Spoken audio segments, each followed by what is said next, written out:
მოგესალმებით ძვირფასო მეგობრებო. ეთერშია თეთრი კარავი. მე ვარ მსახიობი ეკა ჩხეიძე და დღესაც იმ ქალებზე ვისაუბრებთ, რთული გზა რომ გამოიარეს და წარმატებას მიაღწიეს. მოგესალმებით. მე ვარ ნინი, 45 წლის ქუთაისიდან. და უკვე კაი ხანია, რაც თეთრი კარავის აქტიური მსმენელი გავხდი. დღეს კი იმიტომ გიკავშირდებით, რომ მინდა ჩემი ამბავიც მოგიყვეთ. ბავშვობიდან სულ მოგზაურობაზე ვოცნებობდი. პატარაობიდან ძალიან მიყვარდა წიგნების კითხვა. ის რომ წიგნში მოყოლილი ამბავი იმ ქვეყანაში მამოგზაურებდა, სადაც ის ამბავი ხდებოდა, აღარ მაკმაყოფილებდა და რეალობაშიც მინდოდა იმ ქვეყნებში მოხვედრა და იმ ქალაქებსა თუ ქუჩებში ხედია. ჩემი ოჯახის დიდი დამსახურებაა, რომ პატარაობიდან მშობლიურის გარდა ინგლისური და გერმანული ენა ისე შევისწავლე, რომ სკოლის ასაკიდან წიგნებს ორიგინალში ვკითხულობდი. სტუდენტობიდან მოყოლებული კიდევ მუშაობდი და სულ მქონდა ჩემი შემოსავალი. უკვე თავად შემეძლო პატარ-პატარა ოცნებების ასრულება და რამდენიმე ქვეყანაშიც ვიმოგზაურე, მაგრამ უფრო მეტის გაკეთება მინდოდა. თავიდან ჩემს ორ მეგობართან ერთად დავიწყე ტურისტული ჯგუფების შედგენა და 10-15 კაციანი ჯგუფები სხვადასხვა ქვეყნებში სამოგზაუროდ მიყავდა. ყველანაირ საბუთო მანიას ჩვენს თავზე ვიღებდით და ტურით ძალიან საინტერესოდ ჰქონდა დაგეგმილი. ჩვენი კლიენტები ისეთი კმაყოფილები იყვნენ, რომ ამან უფრო მეტი ძალა შევკმატა და გადავწყვიტეთ, რომ ახლა უცხოელები ჩამოგვიყვანა საქართველოში და ჩვენი უნიკალური ქვეყანა გვეჩვენებინათ. რა თქმა უნდა, ასე მარტივი არ იყო ეს ყველაფერი და გზაზეც ბევრი დაბრკოლება დაგვდა. მაგრამ როცა მიზანი გაქვს და ამ მიზნის მთავარი მამოძრავებელი ღერძი მარტო ფულის შოვნა არ არის, გულწრფელად გინდა რომ შენი სამშობლო სხვასაც გააცნო და შეაყვარო, არ შეიძლება რომ არ გაგიმართლოს. 18 წელია რაც ამ ბიზნესში ვარ და ჩვენი ტურისტული სააგენტო მსურველების რაოდენობას ვეღარ აუდის. ჩემი მთავარი სათქმელი კი ის იქნება, რომ თუ ხარისხზე იქნებით ორიენტირებული და მარტო დღევანდელი მოგებით არ იცხოვრებთ და მაღალი იდეალებით გექნებათ, არ შეიძლება რომ ამგვარმა საქმემ არ გაამართლოს. ეს მინდოდა მომეყოლა თქვენთვის, წარმატებებს გისურვებთ ყველას. დიდი მადლობა. აი გვირეკავენ. გისმენთ?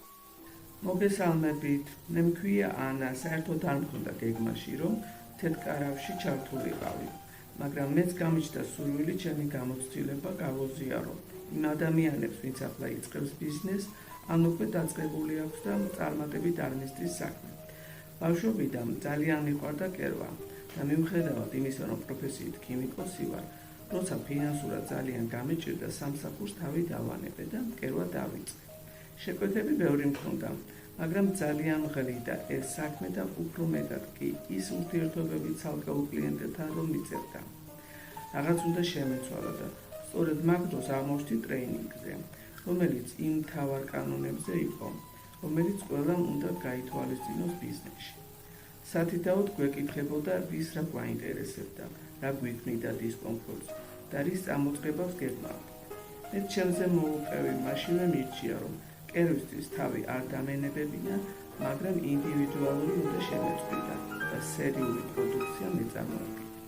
რადგან მანამდე მხოლოდ კადრებს ვკერავდი, ვიფიქრე, რომ იგივეს გავაგრძელებდი, ოღონდ სერიულად შევკერავდი რამდენიმე მოდელს ყველაზე მოთხოვნად ზომებში.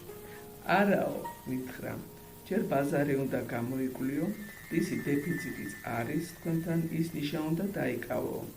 ცოტა კი გამიკვირდა ეს როგორ უნდა გამერკვია, მაგრამ მალე ამაშიც დამეხმარა და აღმოჩნდა, რომ იმ ეტაპზე ყველაზე დიდი მოთხოვნა იყო ნაჭრის მხარზე გადასაკით ჩანთებზე, იმიტომ რომ ყველა ქალს შეეძლო მისი პატარა ჩანთით ტარება. მთავარი მოთხოვნა კი იყო, რომ ყოფილიყო ტევადი თან გამძლე. ასე გადავედი კავებიდან ნაჭრის ჩანთებზე. შემდეგ კი ისიც გავარკვიე, რა ფერზე იყო უფრო დიდი მოთხოვნა. მოკლედ იმის თქმა მინდოდა, რომ მარტო ის არ ყოფილა საკმარისი, რომ თქვენ საქმეს კეთილსინდისიერად დასრულებდეთ. აუცილებლად უნდა შეისწავლოთ ბაზარი და თქვენი ნიშა იპოვოთ, რომ თქვენც კმაყოფილი დარჩეთ და მომხმარებელიც. ახლა მე უკვე ჩემი არც თუ პატარა სამკეროვო სახლი მაქვს და ამჯერად ბავშვების სპორტულ ტანსაცმელზე მუშაობ. ძალიან დიდი მოთხოვნაა ჩემს საქონელზე. და არა იმიტომ, რომ უფრო დაბალ ფასში მყიდით, ვიდრე უცხოეთიდან შემოტანილ საქონელსადებს.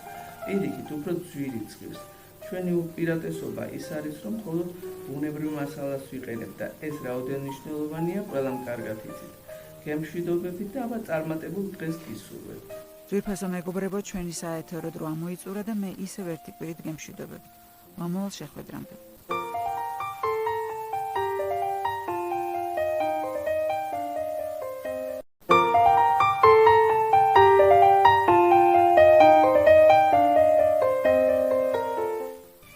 მეგობრებო, მოგესალმებით. დღეს თეთრკარავში შევიკრიბეთ სკოლის პედაგოგები არ გვეყოლება წამყვანი, რადგან დროისედაც მცირეა და პრობლემები უამრავი. მე დაწყებითის პედაგოგი გახლავარ და მხოლოდ ჩემს გულის ტკივილზე ვილაპარაკებ. ჩემი გადასაწყვეტი არ არის სამწუხარო, ბავშვებს რომელიც სახელმძღვანელოთი შევასწავლოთ ესა თუ ის საგანი. ჩემი მოვალეობა იმ წიგნის სწავლებაა, რაც დამტკიცებულია განათლების სამინისტროს მიერ. მაგრამ გეკითხებით, რა გულით უნდა ავუხსნა გაკვეთილი და შევაყარო პატარებს ის, რაც თავად არ მომწონს და ყოველი ტექსტის მიმართ შინაგანი პროტესტი მაქვს. ძალიან გთხოვთ მშობლებს, ბებიებს, ბაბუებს, გადახედეთ იმ წიგნებს, რითაც თქვენი შვილები განათლებას იღებდნენ და დაფიქრდით მოგწონთ, ან თუ მოგწონთ, რა ნიშნით მოგწონთ. იქნებ ჩვენს გავაგებინოთ.